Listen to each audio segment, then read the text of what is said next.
And what do we do? What's the plan? What's the strategy? And I think it's a long-term battle.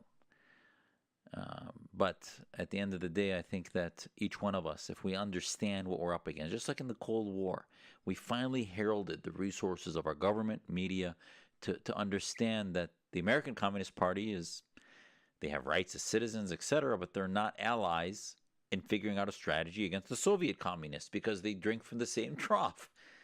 So ultimately, that's not to say that in any way McCarthy was right on any of his points, other than the fact that communism was a threat.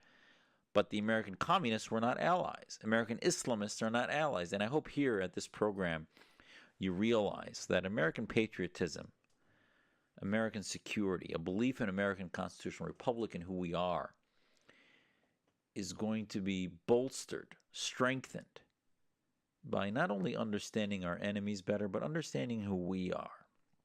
And we are a constitutional republic based in an immigrant population that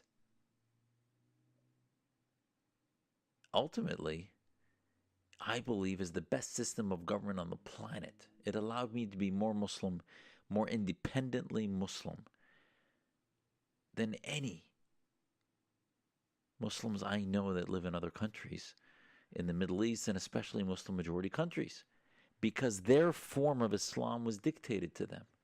Mine, you can call it, some people call it the buffet Muslim that picks and chooses what he wants or she wants. But ultimately, I think that's how reform starts, is you interpret things in a way, some metaphorically, some literally, and other things you relegate to the personal, private life, and others to more overriding modern principles. And these are the discussions we have to have.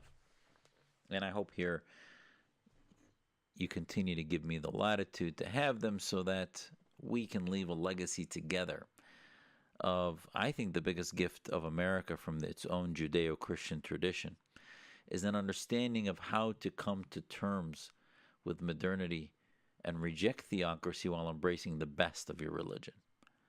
And I think Islam can be pushed into that by Muslims that separate mosque and state.